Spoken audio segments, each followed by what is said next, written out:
국민 앵커 백운기, 정확한 분석, 날카로운 시각. 백운기가 하면 다르다. 여러분 안녕하십니까, 백운기입니다. 윤석열 정부가 이번에는 민간단체를 향해서 칼을 빼들었습니다. 민간단체에 지원하는 국고보조금이 부정 사용되고 있다는 것입니다. 노동조합에 이어서 민간단체를 겨냥하고 나선 것은 비판 세력의 돈줄을 조여서 힘을 빼려는 것이다. 또 고정 지지층 결집을 노린 것이다. 다양한 분석이 나오고 있는데요. 선관위도 그렇고 윤석열 정부의 이런 드라이브가 어떤 결과를 가져올지는 지켜봐야 되겠지요. 생방송 백운기의 정치본색 출발합니다.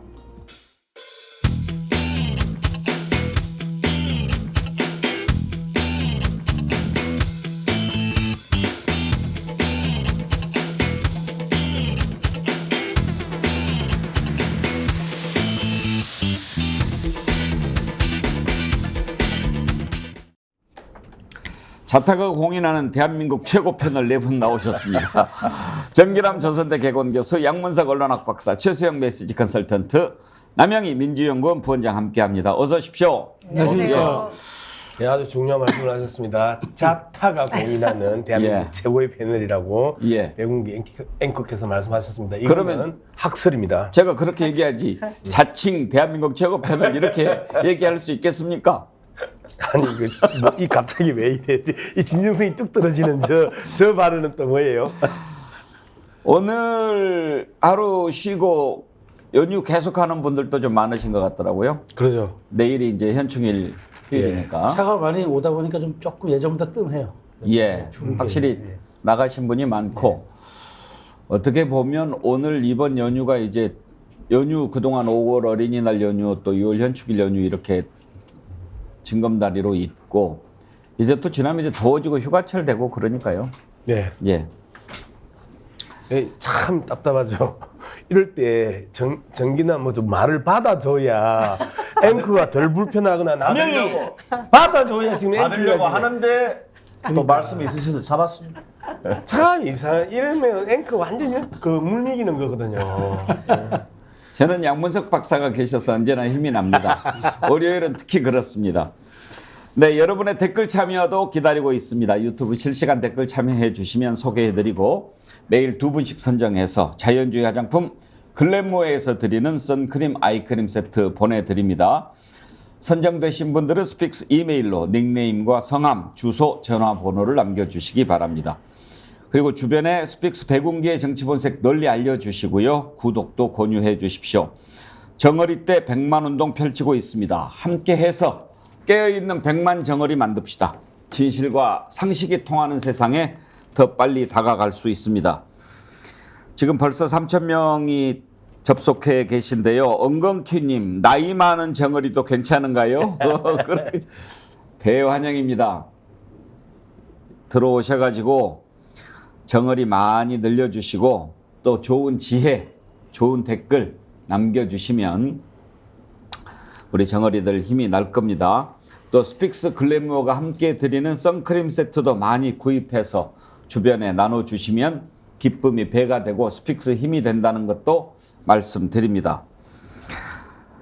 정수윤님, 유정수님이죠. 오늘 새벽 우리 자랑스러운 U20 축구대표팀의 4강 진출. 매일 어두운 국내 정치 얘기만 듣다가 정말 기분 좋은 뉴스가 아닌가 합니다. 우리 정치도 빨리 국민들에게 희망을 가져다 주면 좋겠네요. 예. 축구 보신 분 계세요? 라이브로? 못 봤어요. 새벽 1시라서 저도 아침에 결과를 확인했는데 하이라이트. 솔직히 지난번에 나이지리아 하는 거 보고 큰 기대는 안 했어요. 정기랑 교수하고 최수영 컨설턴트하고 누가 더 축구 잘하시나? 원래 야구 해설급 야구는 조금 아는데 축구는 저도 야구는 좀 아는데 축구는 좀 약간 한 단계 떨어진 수준 정도 됩니다. 예. 원래 축구가 더 관심 정도. 요즘 젊은 층들은 축구가 더 훨씬 더 관심도 많고 열광적인 응원들을 보이더라고요. 특히 여성 팬이 많습니다. 아침에 제가 잠깐 하이라이트로 봤는데 솔직히 전체적으로는 좀 밀리는 느낌이었는데 그 한 방이 그렇게 또 4강 진출을 이뤄냈더라고요. 그렇습니다. 근데 젊은 우리 U20이잖아요. 예. 20세 이하 축구팀인데 심판의 다소 석연찮은 판정에도 불구하고 또 전체적인 전력 열세에도 불구하고 어쨌든 승리를 일궈냈다는 점에서 다시 한번 또 이 4강 신화를 향해서 나아가는 뭐 그런 교두보를 만든 것 같습니다. 대단히 어떤 대단한 일이죠. 대단한 지난 성과죠. 대회에 이어서 연속으로 4강 진출인데 그렇습니까? 우리가 준우승했죠 지난번에. 네, 준우승했죠. 문제는 준우승까지 했기 때문에 목표가 우승밖에 없는 건데요. 당시 우승팀이 우크라이나였습니다. 아 예, 그랬습니까? 당시 우승팀 우크라이나. 예. 그러니까 이제 우리가 80년대 그 박종환 감독, 그 신현호, 예. 김종부의 4강 그때가 이제 가장 그 한국 축구에 있어서의 초절정기였었죠. 그리고 다시 이강인을 그 필두로 해서 2년 전에 U20 준우승, 그 다음에 이번에 이제 4강. 야, 한국 요새 또 이 유럽 리그에 있어서 이강인, 손흥민 그 이런 선수들이 또 그 다음에 김민재, 그 다음에 오형규라고 또 그 셀틱에 오형규 뭐 이런 그 선수들이 또 엄청나게 빛을 발하고 있잖아요. 축구 좀 아시나 봐요? 제가 초등학교, 중학교 때까지 축구 선수였습니다. 아 그러시구나. 그리고 야구 모릅니다. 남명희 부원장님은 우리 축구 얘기 이런 거 나올 때 뭐 조용히 계셔야죠. 남자도 군대 간 얘기, 예. 뭐 축구한 얘기, 군대에서 뭐 축구한 얘기. 군대에서 그렇지 축구한 않다니까요. 얘기 남영현 장도 이 축구에 대해서는 여성들이 굉장히 축구에 열광적이기 때문에 예. 관심을 좀 더 가지셔야 돼요. 아니 근데 저는 제가 좋아하는 거 뭐 스포츠, 운동 이걸 떠나서 최근에 지금 뭐 바쁜 일들이 너무 많잖아요. 지금 정부와 싸워야 되죠. 우리 국민들 분통 터지는 일들 계속 저도 대변하려고 하죠. 바쁜데 양문석 지금 박사님 설명하는 거 보니까 지역구가 없는 정치인은 좀 한가하다 그런 생각이 듭니다. 그래서 제가 좀 억울해요 지금. 어제 그 소식도 못 듣고 딴 곳에 정신이 팔려 있었구나. 오로지 민주당 혁신에 대해서만 고민하고 왔는데 네, 그런 상황입니다. 지역구 위원장 역할 하시면서 혁신만 고민하지 마시고요. 이 나이지리아 축구를 소재로 지역구민들을 만나면 예. 훨씬 더 지지력이 맞습니다. 올라가요. 예. 아 중요한 컨설팅입니다. 반성하겠습니다. 예, 그렇죠. 예, 뭐 군대에서 축구한 얘기 이것만 하다가는 오늘 남영희 부원장 좀 열받으실 것 같으니까.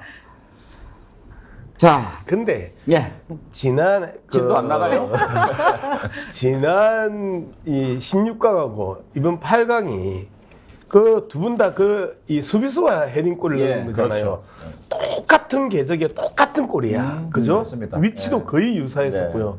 그래 그 강력을 보면서 정말 이 앞서 댓글 읽어주셨죠. 답답하고 짜증나는 그 정치 관련 뉴스에 정말 그 청량제 같은 시원한 그 골을 보면서 오늘 많은 국민들이 좀 오전에는 행복해 그 하지 않을까 그런 생각을 하게 됩니다. 근데 진짜 저도 좀 한 번만 이렇게 좀 얘기를 하고 싶은데 지난번하고 똑같은 궤적이라고 하는 게 이제 세트 피스를 통한 예, 코너킥, 득점이잖아요.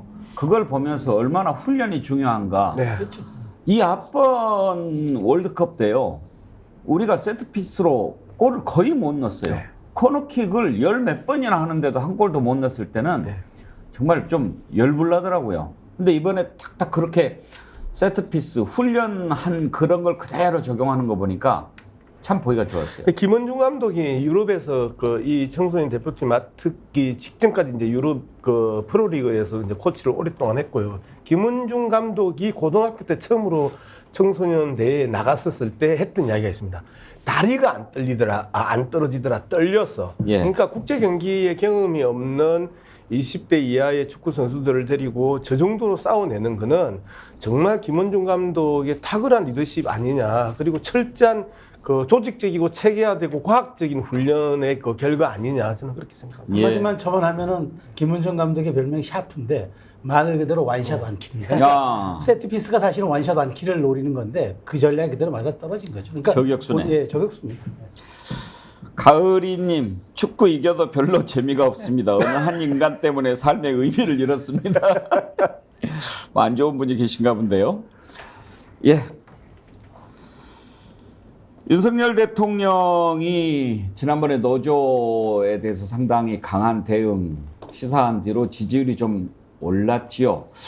이번에도 그렇게 분석하는 시각도 있긴 합니다만은 잘못된 것은 바로 잡아야죠. 그리고 이제 윤석열 대통령이 검사 출신 아닙니까? 이런 부분에 좀 소질도 있고 그래서 그렇게 하는 것 같습니다. 또 한 가지는 대체로 보면 노조 또 민간 단체 이런 세력들이 문재인 정부 때 좀 이른바 잘 나갔죠. 그리고 지원도 많이 받았고 그래서 지원금도 나가고 그랬는데 그런 부분들을 꽉 잡으면 일단 좀 세력이 위축되지 않겠습니까? 그런 걸 노린 것이라는 분석도 일리가 있습니다. 무엇보다도 이렇게 하면 노조 또 민간 사회단체 그것도 이제 좌편향으로 분류되는 이런 단체들을 옥조이면 이제 윤석열 정부를 지지하는 고정 세력들이 결집하는 그런 효과도 노릴 수 있지 않겠느냐 이런 분석들이 많이 나오더군요. 오늘 한번 네 분 패널과 함께 짚어보도록 하겠습니다. 먼저 이관섭 대통령실 국정기획수석이 민간단체 보조금 관련해서 어제 발표했던 내용을 들어보시죠. 1조 1천억 원 규모의 사업에서 총 1,865건의 부정과 비리를 적발했습니다. 현재 확인된 부정 사용 금액만 314억 원에 달합니다. 횡령, 리베이트 수수, 사적 사용, 서류 조작 등 온갖 유형의 비리가 확인되었으며 보조금 환수, 고발 및 수사 의뢰 등 강력한 조치를 취할 계획입니다. 또한 근본에 적발된 단체에 대해서는 향후 5년간 보조금 지급 대상에서 배제합니다. 시스템에 보조금 1차 수령 단체뿐만 아니라 위탁, 재위탁을 받아서 실제 수령한 최종 보조 사업자들까지 전부 등록, 투명하게 관리하도록 하겠습니다. 종이 영수증을 받아 수기로 관리하던 지자체 보조금은 지자체 보조금 관리 시스템을 연말까지 구축하여 체계적으로 관리하겠습니다. 예, 남영희 부원장, 대통령실이 직접 나선 것을 보면 상당히 이제 이 문제를 무게 있게 다뤄보겠다 하는 의지가 읽히지 않습니까? 네네.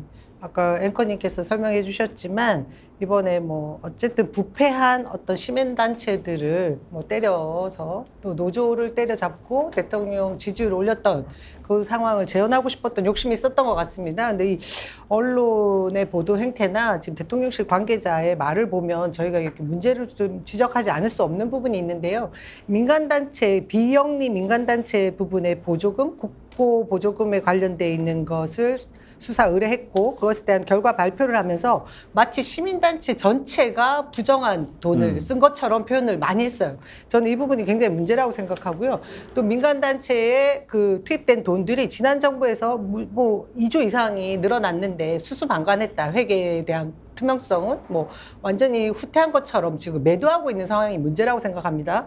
지적돼 있는 단체들이 1,865건이라고 얘기를 했는데 그 전체의 그 국고 보조금이 나간 건 6조 8천억 대거든요. 근데 횡령됐다라고 지금 전체 조사한 뒤에 나온 금액은 314억 원. 전체 액수의 0.46? 그러니까 액수 전체로 보면 사실 0.02% 정도밖에 안 되는 사실 미미한 액수라고 볼 수 있습니다. 그러면 저희가 반론을 제기할 수 있는 게 있죠. 검찰의 그 특수비는 어떻게 했는데 이런 질문 할 수 있지 않습니까? 거의 146억 원이었나요? 147억 원이었나요? 이 절반에 대한 정도에 대한 액수를 쓰고도 지금 투명한 회계를 국민들에게 보고하지 않고 있는 정부입니다. 그러면서 시민단체 모두가 마치 불법적인 돈을 써가면서 나쁜 정치적인 편향적인 행동을 했다라는 식으로 매도하고 있는 이 행태가 문제가 있죠. 최수영 컨설턴트, 민간 단체에 이렇게 보조금을 쭉 주고 있었나 봐요, 정부가? 뭐 계속 된 거죠. 이제까지 정부는 이제 말하자면은 이런 거 아닙니까? 정부가 하는 사업이 있고 예산이 국가 예산이 있는데 그것만으로는 사실 우리 사회가 많이 다양화됐잖아요. 시민사회 단체와 소통도 해야 되고 그래가지고 이제 말하자면 다양한 복지행정 서비스에 대한 수요가 있으니까 거기에 대해서 보조금을 지급함으로써 정부 정책도 거기 좀 많이 이제 홍보도 하고 그러면서 그 수요도 정부가 일정 민간 단체를 통해서 수렴하는 그런 역할을 하긴 했어요. 그런데 이제 이게 문재인 정부 때도 사실 보니까 제가 뭐 자료를 봤더니 문재인 정부도 감사를 했더라고요. 예. 감사를 했는데 120조 전체 120조를 감사했다니까 1,854억 원의 부정 규모가 나왔대요. 근데 이번에 한 거 보니까 6,800억을 조사했는데 314억 원이라고 나왔잖아요. 그러면은 120조를 했을 때 1,854억 원이면은 이건 사실 얼마 잘 적발하지 못하는 거예요. 그래서 저는 자꾸 이제 증가하고 있는 폭은 분명해 보여서 정부가 어쨌든 정부의 혈세가 보조금 형태로 투입되니까 꼼꼼히 들여다보고 우리 정부가 다 10,000원이라도 투입하면 거기에 대해서 우리가 정확히 봐야죠. 투명성 있게 봐야죠. 근데 그거 하나는 분명하지만 그러나 그럼에도 불구하고 앞으로 이런 시민사회 수요가 계속 늘어날 텐데 이걸 가지고 말하자면 혹시나 이제 그 정부가 입김을 넣겠다 이런 생각을 가지면 안 돼요. 그래서 저는 이 부분이 약간 별도의 트랙으로 가야 된다. 엄정히 들여다보고 재발 방지 대책을 마련하되 여기에 대해서 너무 과도하게 정부가 개입하려는 흔적을 높이 보이면 시민단체 존립 그건 의미가 없는 거니까 그 점 조금 간과하지 않았으면 좋겠어요. 양문석 박사님도 혹시 민간단체 활동 뭐 하신 게 네, 제가 언론개혁시민연대 사무총장 출신입니다. 거기도 그러면 보조금이 들어옵니까? 받은 적 없습니다. 아 거기는 안 들어옵니까? 예. 어. 네, 일반적으로 뭐 예를 들어 환경단체 같은 경우에 예. 보조금이라 하면 어떤 뜻이냐면요. 환경단체가 어디에 강물의 수질 검사를 하겠다 하면 그 부분에 대한 이 용역을 제한해서 그 수질 검사하는 비용을 받는 게 통틀어 그 보조금이라고 이야기해요. 예. 그리고 어떤 연구 용역을 의뢰하면 그러면 거기에 그 공모를 해가지고 연구 용역을 받아서 거기에 대해서 답을 내는 게 보조금이라는 거예요. 이래 통틀어 이제 보조금이라 하고 방금 최수영 교수 120조라는 표현을 썼는데 예. 약간 그 잘못된 개념 아니냐. 지금 우리 전체 국가 예산이 600조밖에 아니 문재인 정부 5년 동안 들어갔던 보조금 규모가 120조였던 거예요. 그럼 예. 한겨레 사설이 났더라고요. 예, 그래서 그 얘기를 이용했어요. 아니 그래서 내가 오늘 한겨레 사설 한겨레 별로 안 좋아하니까 한겨레를 안 읽어서 그런데 갑자기 120조라는 아니요, 그 표현에서 사설이 5년간. 예, 5년간. 예, 그 부분에 대해서 약간 제가 오해가 있었었고요. 그다음에 이제 그 시민단체라고 이야기를 했었을 때 계속해서 이 뉘앙스들을 다 그 진보적 시민단체만 이야기를 하는 것 같아요. 이야기하지 않았어요. 어떤 성향의 시민단체인지. 시민단체는 극우부터 극자까지 아주 그 이념적으로 스펙트럼이 아주 넓습니다. 그리고 정치적 성향으로 봤었을 때 친여권 그 시민단체가 있고 친야권 시민단체가 있잖아요. 이러한 그 스펙트럼이 넓습니다. 그렇기 때문에 계속해서 이 부분에 대한 이 개념 정의 없이 대통령실이 일방적으로 던졌던 문제가 가장 심각한 문제고요. 그 다음에 이제 앞서 앵커께서 말씀하셨던 노동조합을 노동조합을 때려서 지지율이 올랐다라고 이제 서두에서 끌고 나오면서 시민단체를 때리면서 지지율 제고를 노리는 것 아니냐라는 부분인데 저는 화물연대 지난 가을 화물연대를 때리고 나서 지지율의 결집과 일정한 이 제고의 맛을 봤었을 때 저런 식으로 하다가는 저게 독약이 될 거라고 이야기를 했는데 최근에 노동조합을 때려서 지지율 상승했다라는 어떠한 근거도 없습니다. 오히려 이 김남국 고인을 일방적으로 때리면서도 자신들의 지지율이 떨어졌다라는 부분에 있어서 우리가 정확하게 좀 쳐다봐야 되는 영역이 있어서 지지율 문제는 계속해서 후쿠시마 핵 폐기수라는 문제 아래서 이러한 잔재주들 시민단체 때리고 노조 때리고 하면서 계속 잔발되고 잔재주 부리면서 지지율 제고를 하려고 하는 이 부분에 대한 부분은 저는 백해무익이고 오히려 독약일 거다라고 저는 예측을 하고 있습니다. 예. 자, 이제 보조금을 줄이거나 이제 안 주겠다. 이번에 적발된 데는 앞으로 5년간 안 준다. 이런 식으로 이제 민간 단체에 대해서 강하게 압박을 하고 있는데 정인환 교수, 뭐 이걸 두고 여러 가지 의도를 생각해 볼 수 있습니다.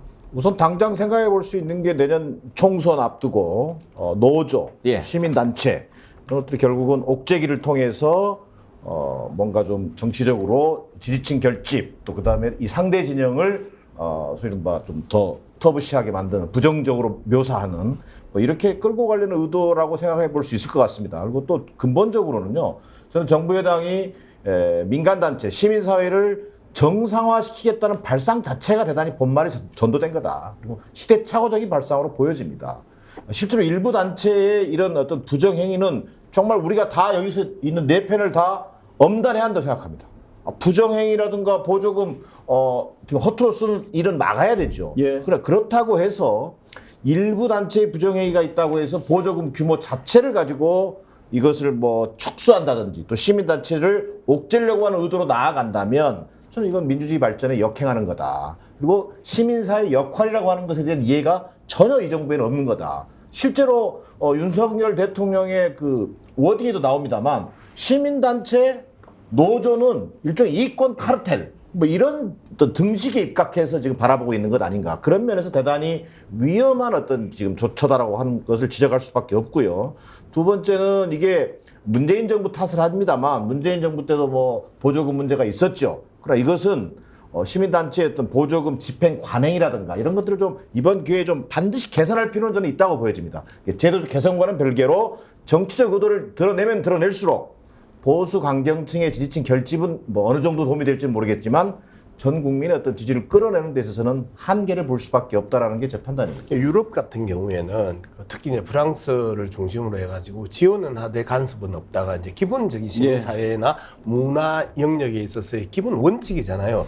지원은 하되 그 간섭은 없다 하는데 문제는 이제 우리 그 나라에 뭐 극우부터 극자까지 그 인연적 스펙트럼으로서의 그 시민단체를 하더라도 회계의 투명성 문제는 한번 고민해봐야 됩니다. 계속해서 이 일부 그 이 시민단체 그 다음에 막 만들어진 시민단체들 이런 시민단체들이 회계 투명성에 대한 기본적인 그 준비가 안 된 상황에서 출범하는 경우는 있어요.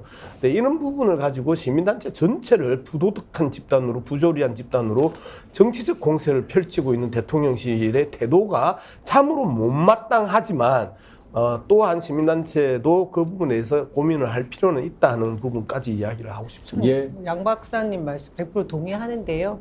근데 저희가 지금껏 이 현 정부의 행태를 보면 그렇게 정의롭게 뭔가 법을 적용하겠습니까? 그거 아닐 게 뻔하니까 저희가 걱정을 하는 거거든요. 정의연 사태를 저희가 돌이켜 볼 필요가 있습니다. 그 윤미향 의원을 계속해서 악마화시키면서 정의연까지 완전히 어떻게 초토화시키면서 회계 장부를 다 들여다봤는데 부정수급, 부정횡령 뭐 이런 거 없었습니다. 그러니까 이런 문제들을 보면 이번 그 민간 단체라고 얘기하면서 시민단체 보조금, 부정수급에 대한 문제를 대대적으로 확산시키면서 건강한 시민단체들까지 활동을 완전히 위축시키려고 하는 그런 의도가 보이니까 대한민국 지금 정부, 현 정부는 우리 국민들 살고 있는 곳곳에 진짜 선제 타격을 하고 있다고 생각이 들어요. 네 편, 내 편 갈라치고. 뭐 의도들을 얘기를 하셨는데요. 자, 확실한 것은 그렇습니다. 잘못된 건 바로 잡아야죠. 잘못된 건 바로 잡아야 합니다. 노조가 됐든 뭐 시민단체가 됐든. 이 법에서 자유로운 곳은 있을 수가 없으니까요. 그런데 이제 남영희 본장께서 아까 뭐 특수수사비 147억 원 얘기하셨는데 꼭 뭐 그렇게 뭐 너네는 이렇게 할 것이 아니라 적어도 노조라든지 또 시민사회단체라든지 또 우리가 선관위도 좀 다뤄보겠습니다만 어느 것보다도 도덕성, 정당성 이런 것들이 좀 필요한 곳 아니겠습니까? 그럴수록 더 스스로 도덕성을 높이는 것을 해야 되는데 제가 여기서 얘기하고 싶은 것은 노조나 시민단체의 도덕성보다 더 중요한 것은 정부 권력의 도덕성입니다. 이렇게 하라고 하십시오. 그렇게 해서 잘못된 것은 고치라고 하십시오. 그 대신 정부는 더 확실한 도덕성을 국민들에게 보여줘야 합니다. 국민들이 그걸 지켜봐야 됩니다. 그래서 진실을 속이려고 하는 것은 잡아내야 되고 상식에 어긋나는 것은 파헤쳐서 너네는 정말로 똑똑하게 제대로 정당하게 도덕적으로 하느냐 눈 부릅뜨고 지켜봐야 합니다. 그게 우리들이 해야 할 일인데 사실은 이제 걱정되는 게 우리가 흔히 이제 교각사루에 뭐 우를 범하면 안 된다. 소뿔을 잡으려다가 소를 죽이면 안 된다. 이런 얘기를 하는데 어떻게 보면 시민사회단체에서도 그런 일들을 눈여겨서 부릅뜨고 보는 단체들도 있을 거예요. 그렇죠. 그러니까 그걸 공적 권력을 감시하는 시민단체도 또 있거든요. 그래서 지금 저도 그 동의하는 거는 우리가 이제 흔히 하는 말로 빈대 잡으려다 초가 삼간 배우는 우를 범하면 되지 않지 않습니까? 교각사와 똑같은 의미인데요. 그러니까 우리가 부정을 발본색원하고 그다음에 위법사항을 조치하는 건 너무나도 그건 뭐 우리가 법치주의 국가에서는 당연한 일인데 이게 혹여나 자율성을 근간으로 하는 시민단체들을 옥죄는 수단으로 가서는 안 된다. 정부가라는 어떤 공적 권력들이 시민단체를 통제한다는 이런 생각부터 좀 버려야 된다고 보고요. 중요한 건 저는 그런 위법사항이 있으면 더 감시 체계를 강화하고 그런 투명성을 높이는 제도화를 시키면 돼요. 그래서 그런 것들은 제가 하나 제안한다면 보조금 실명제. 누가 줬고 어떤 공적 라인에서 줬고 어떻게 누가 받아갔는지 그다음에 그 사후 보고까지는 안 하더라도 그런 실적들을 정확히 감시해내는 그런 시스템만 두면 되고요. 그러면서 혹시나 줄 세우기 용도가 있으면 안 된다. 그리고 이제 이게 저는 사실 그런 생각이 들어요. 일부 이게 이제 보수 쪽 지지층에는 약간 결집하는 효과는 있을 겁니다. 그러나 제가 항상 드릴 말씀이지만 총선에서 승리하려면 스윙 보트라는 중도를 갖고 와야죠. 그러려면은 이렇게 지지층만 놓고 본다는 이런 전략들은 뭐 단기적으로는 유효할 수 있겠으나 정말 중장기적으로는 정말 그 말하자면 중도의 마음을 사로잡는 그런 캠페인 전략을 가져와야 되고 정책이라든가 이런 시민사회단체 혹은 노조에 대한 어떤 그런 불법적인 것을 색출하는 거 이런 것들도 또 마찬가지입니다. 정부가 뭐 정의 공정을 내세운다면 거기에 걸맞는 이제 그런 모습을 보이는 거예요. 그게 중도의 마음을 사로잡는 거니까 그걸 좀 인식을 했으면 좋겠어요. 근데 제도적으로요 보조금 실명제라는 부분들이 별 의미가 없는 게요. 보조금을 준 정부 부처에서 그 담당하는 부서가 있고 담당하는 과장이 있습니다. 그리고 담당하는 국장이 있습니다. 그리고 그거 담당하는 차관과 장관이 있기 때문에 이미 거기에 대해서 이 보조금과 관련된 지불 단위는 명확하고요. 오히려 문제는 시민단체 이번에 실명 공개했어야 되는데 실명 공개를 안 한단 말이에요. A 단체, B 단체로 지금 나왔단 말이에요.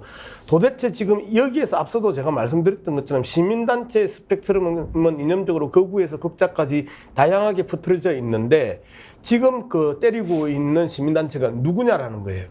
이 부분에 대해서 우리는 대통령실에서 명확하게 밝혀야 됩니다. 어떤 표집을 해가지고 특정 성향의 시민단체를 집중적으로 때렸다면 이 부분에 대해서도 공정성에 대한 문제가 등장할 수밖에 없는 거거든요. 예. 그래서 이러한 부분에 있어서 발표 내용이 부실하기 짝이 없고 아주 의도적이고 기획된 발표고 그리고 심지어 이 부분을 행안부에서 발표하지 않고 또는 국무총리실에서 발표하지 않고 대통령실에서 발표할 만큼 그 무게와 비중이 컸던 것이냐라는 예. 측면에 있어서 아주 질 나쁜 정부 발표고 대통령실 발표 아니냐라고 비판할 수밖에 없습니다. 하라고 하세요. 하라고 하세요. 예, 똑바로 쓰게 해야죠. 그럼요. 그리고 다 국민들이 낸 세금을 허투루 쓰면 절대 안 되니까요. 네. 나중에 잘못 쓴 거 다 밝혀내야 됩니다. 예. 무리한 대통령실 이전은 혈세 낭비 아닙니까? 부에나님. 부에난다 이런 뜻인가요? 예, 이런 것도 나중에 다 밝혀야 됩니다. 아니 근데 제대로 서울에서도 썼는지. 부해난다라는 표현을 써요. 부에는 부하죠. 부하라고 부하, 합니까? 부하가 난다. 네, 우리 이제 근데 부하가 치민 남쪽에서는 부해난다 이렇게 예, 많이 예. 하죠. 예. 부하가 부해구나. 부하가 아니고 부하. 부하예. 부하. 예. 부하예가 아니고 부하. 예. 자, 한번 지켜봅시다. 어떤 단체들이 그 잘못을 저질렀는지요. 그리고 털어서 먼지 안 나는 사람 없냐 그렇게 이야기하는데요. 이런 난세에 살 때는 털어도 먼지 안 나게 살아야 됩니다. 정말 도덕성 잘 지켜가면서 어떻게 뒤집어서 털어도 안 나오게 해야 됩니다. 중요한 일입니다. 그래야 우리가 나중에 떳떳하게 너네들은 똑바로 살았냐 물어볼 수 있습니다. 선관위가 지금 이제 며칠째 계속 뜨거운 이슈의 중심에 서 있습니다. 이것도 보는 시각에 따라서 또 여러 가지 시각들이 나올 수 있습니다. 제가 봤을 때도 선관위 사무총장 또 차장 지금은 이제 사표를 냈습니다만 그리고 또 다른 간부 선관위 안에서만 4명이나 자녀들이 채용이 됐다라고 하면 좀 이상해 보입니다. 지금 이게 수사 들어갔나요? 수가 경찰에 고발을 했죠. 예. 선관위가 스스로 고발을 선관위가. 했으니까, 고발했으니까 경찰 수사하겠죠. 지금 현재는 뭐 4명이라고 근데 나오던데. 4명인데 뭐 좀 더 나오고 있더라고요. 보니까 지방에서도 이제 그 지방 선관위에서는 뭐 세습이라든가 그다음에 형제 찬스까지 썼다는 그런 사례들이 속속 드러나고 있어서 조금 더 나오지 않을까 싶어요. 왜냐하면 워낙 이게 감시의 사각지대였던 건 분명하거든요. 선관위가 거기에서 일하면 좋나요? 월급도 많이 나오고 아니 편하고 그렇진 그런가요? 않습니다. 다만 이제 여기가 이게 이제 보면 인사교류도 거의 없고요. 제가 예. 보니까 이게 중앙선관위가 있고 그다음에 이제 각 이제 광역단체 선관위가 있고 그다음에 맨 마지막 시군 선관위가 있잖아요. 이제 그러다 보니까 이제 여기에서는 인사교류도 자기들끼리 하는데 거의 제가 보기에는 그 인사교류도 거의 안 하더라고요. 그러다 보니까 아무래도 이제 오랫동안 거기에 이제 한 자리에 있다 보면은 정보라든가 이제 그런 게 이제 좀 이렇게 모이는 경우도 있고 또 하나 뭐가 있냐면 선관위에서 지방 가면 다 눈치를 봅니다. 왜냐하면 시군 의원들도 시군 뭐 다 선관 눈치를 안 볼 수가 없어요. 선출직은. 그래서 그 적극적인 관계는 아니더라도 대체적인 우호관계를 설정하려고 하기 때문에 그런 측면에서 놓고 보면 선관위가 굉장히 말하자면은 좀 뭐 우리가 흔히 얘기하는 꿀의 직장이라 그러나요? 그런 측면은 그래요? 분명히 있어 보이죠. 예. 선관위는 어떻게 들어가나요? 뭐 시험 봐서 들어가나요? 시험 봐서 들어가지고 공무원 시험 봐서 들어가는 공무원 거죠. 시험? 선관위에서 따로 채용을 하나요? 그렇습니다. 근데 이번에 문제가 된 것은 이제 경력 채용, 경력 그렇죠. 특별 채용 같은 네. 거죠. 그동안 이제 그 선관위의 경력직 채용 같은 게 얼마나 이게 있어 왔는지에 대해서 약간은 다들 가려져 있던 측면이 좀 예. 있어요. 보통 공무원들 다 경력 채용을 합니다만 선관위 같은 경우는 이제 독립된 기구고 헌법상에 독립된 기구로 존재하다 보니까 아무래도 그 시야로부터 좀 멀어져 있었던 건 사실입니다. 그것이 드러나기 때문에 사실 우리가 볼 때 일반 시민 입장에서 보면 썩은 데가 진동하는 거죠. 예. 그 당연히 드러내야 될 부분이고 좀 나는 충격적이라고 봐요. 자녀 특혜 채용 문제 같은 경우는 일반인들 특히 청년 세들이 느끼는 감정은 좀 다를 거거든요. 아, 선관위가 이 정도였어? 라고 하는 어떤 그 느낌을 주었다는 측면에서는 대단히 충격적인 사건이다.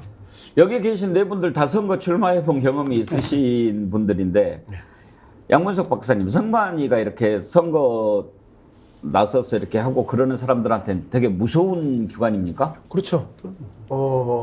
기본적으로 선관위가 검찰에 고발을 할 때는 거의 그 당선돼도 날아가는 경우가 훨씬 많습니다. 대부분 날아가는데 이제 뭐 특별한 경우가 아니면 그 정도로 이제 힘이 세고요. 그런데 이제 이 사건을 쳐다보면 참 이제 재밌는 게요. 예. 선관위 선거관리위원장이 그 노태악. 행정을 담당하지 않거든요. 거의 그 지방 선관위도 다 대부분 판사들이 선관위 위원장을 하고요. 그다음에 여야가 한 명씩 또 추천을 합니다. 예. 그래서 뭐 민주당 추천 그 선관위 위원이 있고 그다음에 국힘당 추천 선관위 위원이 있고 해서 이들이 결정을 하고 그 밑에 사무처가 이제 사실상 행정을 담당하고 사무총장이 차관급입니다. 그래서 그 선관위 사무총장이 이제 이 모든 문제를 바라보는데 정치적으로 사무총장은 장관급으로 알고 있어요. 장관급입니다. 장관급인가요? 사무총장 장관급이고 차장이 차관급. 예. 그렇습니까? 그 정도로 선관위가 셉디다. 그래서 이제 그 이 내용을 보면 어떻게 권익이나 방송통신위원회나 선관위나 그 이 공통점이 있거든요. 문재인 정부 때 임명된 그 위원장들입니다. 그리고 어떻게 때려도 권익위만 때리고 방통위만 때리고 선관위만 때릴까요? 공무원 사회에서 비일비재한 그 문제일 수 있습니다. 지금 그 등장한 이 내용들이. 그리고 그러면 전체적으로 이거를 전수조사 한번 해보자 라고 그 쳐다본다든지가 아니고 비켜달라. 계속해서 그 외압을 주고 실질적인 압력을 주고 했음에도 불구하고 비키지 않는 전 정부가 임명한 권익위 방통위 선관위만 이렇게 그 때리냐. 이 부분에 대해서 정치기획이라는 부분에 대해서 분명하게 드러난 부분이고 또 한편으로는 선관위도 그 행정적으로 이러한 그 구조적인 문제에 대해서 대대적인 손질이 필요한 상황이다. 그동안 몰라서 안 드러나서 자기들끼리 해먹는 세습적 그 직장으로서의 영역들을 이제는 탈피해야 된다는 부분은 명확합니다. 그런데 왜 감사원이냐라는 거예요. 기본적으로 이 경찰 수사 의뢰했고 권익위 받겠다 했고 국정조사 받겠다 했잖아요. 그런데 부도덕한 감사원 사무총장이 지휘하는 감사는 받기가 어렵지 않겠습니까? 유병호 사무총장에 대한 그 기본적인 의심들이 많잖아요.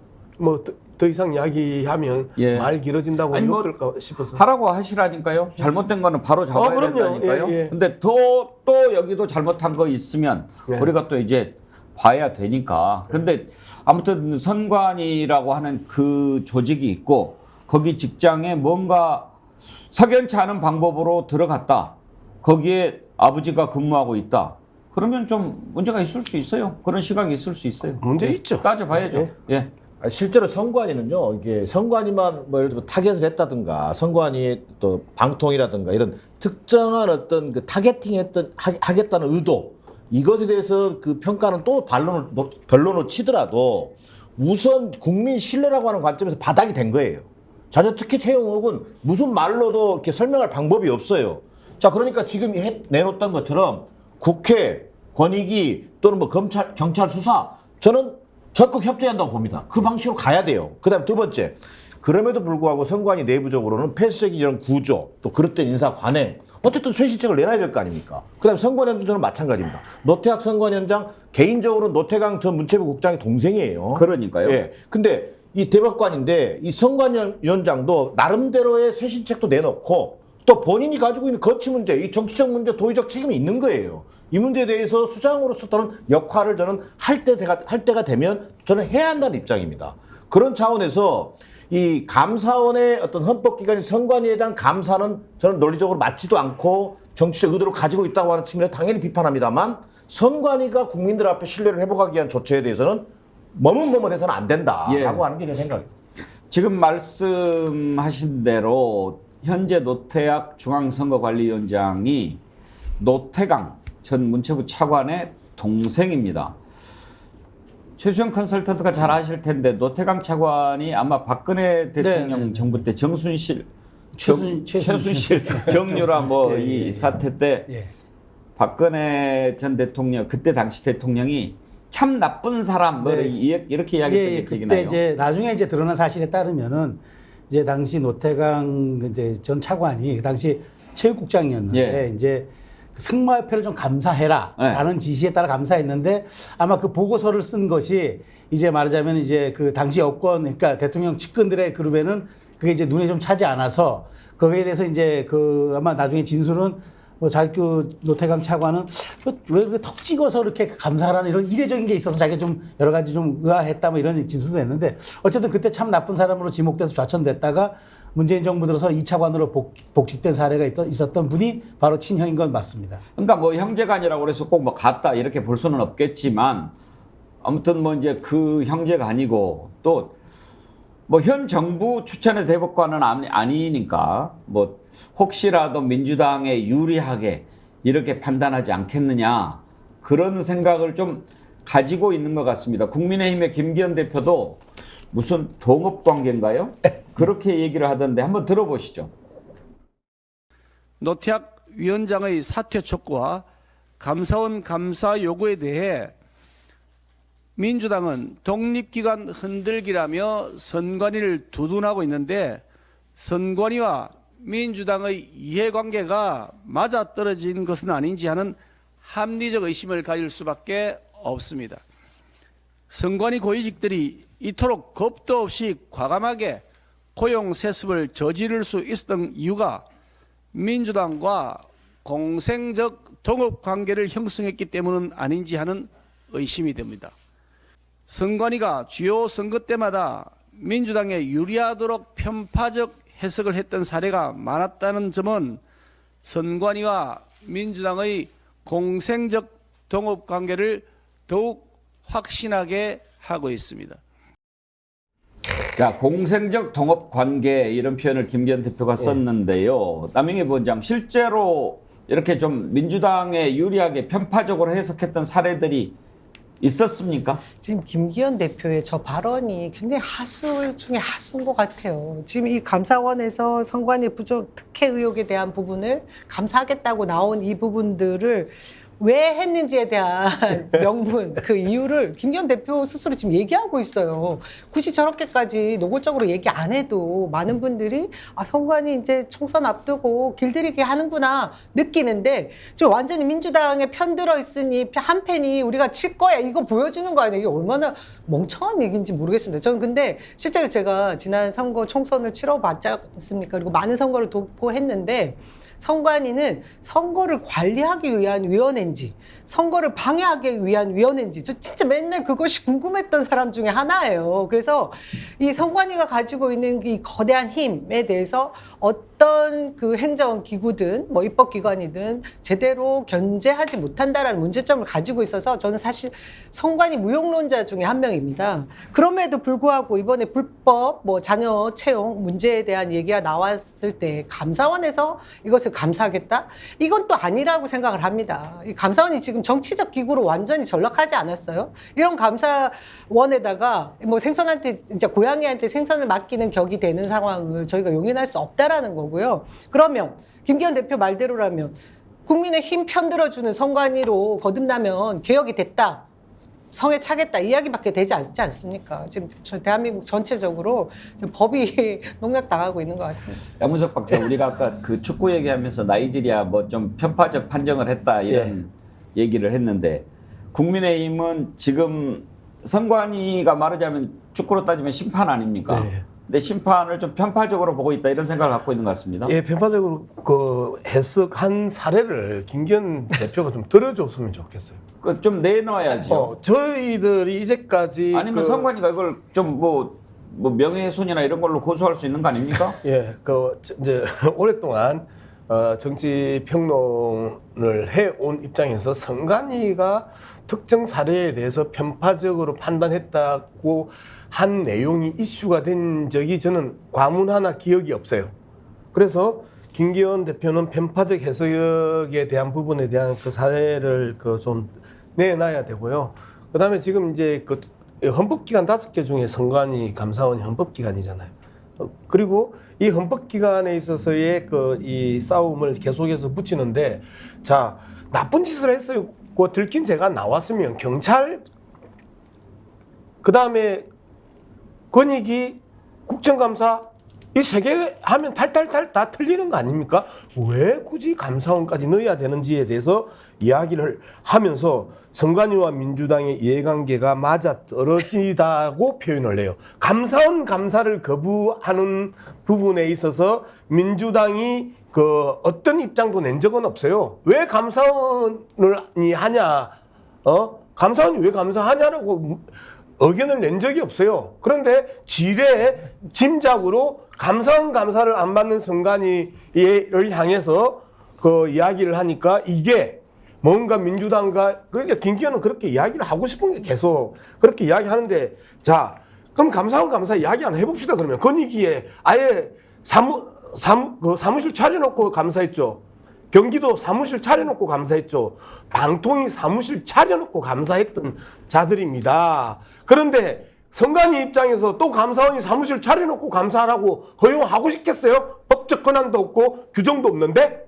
예. 뻔히 김기현 대표가 상황을 알면서도 소위 공생관계를 거론을 하고 이렇게 하는 건 저는 의도는 2가지라고 보여집니다. 첫 번째가 이 감사원 감사를 이렇게 수용을 촉구하면서도 공생관계를 거론했다는 것은 이 선관위라고 하는 게 독립성과 중립성이 생명인 거거든요. 뭔가 이후에라도 내년 총선을 앞두고 선관위 어떤 그런 독립적인 활동을 위축시키고자 하는 의도가 저는 분명히 있어 보인다. 두 번째는 이 특혜 채용 문제를 계속 고리로 삼아가지고 문제 제기를 함으로 해서 뭔가 지금 국민의힘 입장에서는 민주당이 김남국 뭐 가상 자산 뭐 코인 의혹이라든지 이게 뭔가 청년층으로부터 약간 좀 멀어져 가고 있는 거 아니냐, 여기에 좀 뭔가 쐐기를 받겠다, 그럼 우리가 한번 청년층의 표심을 한번 더 얻어보겠다, 저는 이런 2가지 의도를 가지고 지금 김기현 대표가 말도 안 되는 정치 공세를 지금 펴고 있는 거다, 이렇게 보여집니다. 그러니까 행정기관은 아니니까 독립된 선거기관, 그러니까 헌법기관은 분명해요. 그런데 감사원의 사무처는 법적 지위가 좀 애매해요. 그러니까 선관의 사무처는, 그러니까 감사원법 27조인가에서 못 받고 있는 건 있어요. 국회 사무처, 헌법재판소, 여기 이런 것에 대해서는 이걸 우리가 하지 않는다라고 못 받고 있는데, 거기에 명시적으로 감사원은 사무처가 없어요. 근데 선관위는 헌법기관이 분명하지만 그 행정기관인 사무처는 행정을 보는 기관이면 분명하기 때문에 논란의 소지는 분명히 있고요. 자, 아마 제가 보기에 국민의힘 쪽에서 지금 공세를 펼치는 것 중에 하나가 역대 중앙선관위원장들의 생각, 그 명단도 좀 아마 고려가 됐을 거예요. 권순일, 그러니까 지금 대장동 사건으로 지금 수사선상에 올라 있는 권순일 전 대법관도 중앙선관위원장을 했고, 소쿠리 논란, 지난번 대선 때 이제 이른바 코로나 확진자들 이제 투표용지를 허술하게 관리했다는 소쿠리 투표 논란 때는 또 노정희 위원장이 우리법 연구회 출신이라는 점도 있었고, 그다음에 지금 노태학 위원장까지. 어쨌든 노태학 위원장, 요 선관위원장은 뭐 지금 노태강 씨의 이제 그 동생이라는 것 외에는 뭐 별다르게 그 잡을 건 없겠으나 어쨌든 채용 비리 논란의 중심에 서 있는 관리 책임이 있는 거고. 그래서 이렇게 지금 부각을 하면은 제가 보기에 이 역대 선관위원장들의 모습과 이런 것들을 거론하는 것만으로도 정치적 효과가 있을 수 있다라고 판단한 것 같아서 이런 부분에 대한 공정성, 독립성 논란에 문제를 제기함으로써 여기에 대한 어떤 그 위원장들의 역대 흑역사를 소환해 오는 것도 하나의 목표가 되지 않았나 생각이 들어요. 그러니까 정치가 문제 제기는 좋은데 문제를 해결해야 될 거 아니에요. 그러니까 저는 지금 현재 해법은 지금 여야가 국정조사라고 하는데 큰 틀의 합의를 봤잖아요. 그럼 신속하게 국정조사를 하는 거예요. 그리고 경찰 수사 같이 동시에 가는 거죠. 이렇게 가야지. 이것을 정치 공세로 끌고 간다는 얘기는 정치 해법을 안 만들겠다는 얘기에 불과하다는 거예요. 근데 감사원이 선관위 감사는 할 수 있나요? 아니 못하나요? 이게 이런 겁니다. 그러니까 쉽게 말해서 감사원법 24조 1항에 정부조직법이 그 밖의 법률에 따라서 행정기관의 직무를 감찰할 수 있는데 여기에 딱 못 박은 게 그거예요. 국회법, 정부조직법, 법원조직법, 헌법재판소법, 선거관리위원법에 따라서 각각의 사무를 행정사무를 담당하는 국회사무처, 법원행정처, 헌법재판소, 선관위 사무처도 해당된다는 의미인데 여기서 딱 세 가지는 못 박았어요.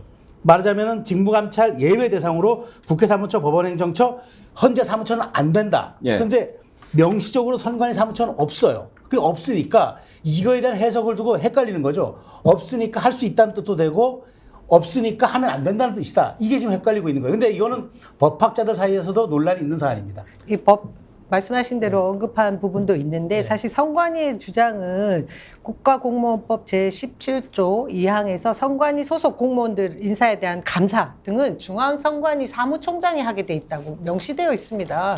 그러니 이번 사안은 인사에 관한 사안이죠?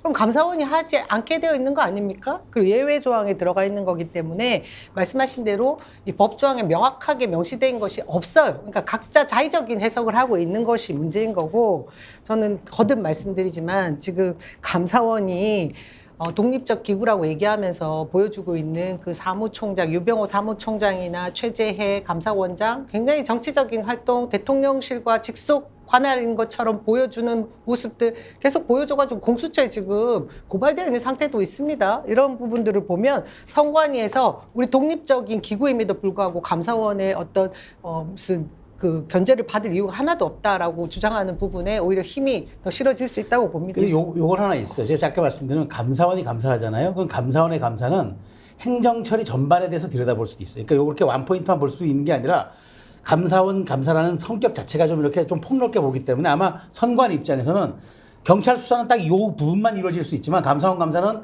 프로세스 전체에 대한 것을 볼 수도 있다라는 그런 우려 때문에 한번 선례를 주고 나면 앞으로 계속 여기에 대해서 요구를 할 것이다. 그게 아마 좀 우려가 되는 저도 선관위는 어쨌든 좀 이렇게 손을 좀 볼 필요가 있을 것 같긴 해요. 예. 그래서 아까 말씀하신 대로 국정조사, 우리 국회에서는 그 국정조사 같은 법률을 놓고 지금 정반대로 해석을 하고 있는 건데 이제 각각의 지금 또 검찰이 이제 나설 것 같아요. 왜냐하면 감사원이 선관위 감사 받아야 된다. 우리 못 받겠다. 그래가지고 지금 검찰에 고발했죠. 예. 네. 그런데 검찰이 이제 또 들어보는데 이게 네. 다 기승전 검찰이 현재 상황에서 되잖아요. 이제 검찰이 지금 못 들어오고 있잖아요. 부패와 경제 영역이 아니기 때문에 현재 그 검찰의 수사권 영역 밖에 지금 이 문제가 있어서 이번에 이제 경찰이 이제 들어온 거고요. 이 부분에 대해서 좀 우리가 다시 한번 더 아주 쉽게 상식적으로 현역 대법관이 지금 중앙선관위 위원장입니다.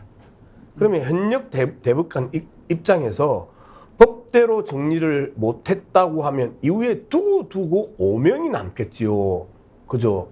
그렇기 때문에 현역 대법관 입장에 있어서는 남영희 위원장이 이야기했던 저 영역에 있어서 타협을 하거나 정치적으로 거래할 수 없는 상황입니다. 선례를 만들게 되죠. 예. 그리고 쉽게 생각할 것 같아요. 어렵게 생각할 것 없이 감사원이 되고 있는 근거는요.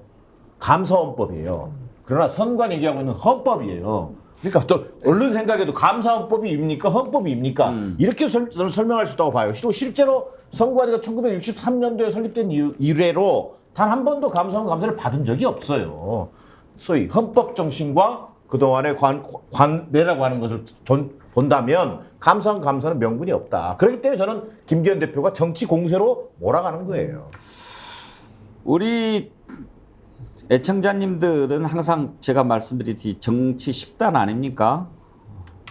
근데 이게 뭐 라디오야? 다 애청자가 아니고 파악이 됩니다. 시청자지. 시청자님들이 보고 듣고 하시잖아요. 예. 귀인 여사님, 김남국 이슈몰이 끝내고 이제는 민주당과 선관위를 엮고 있네요. 간파를 하십니다.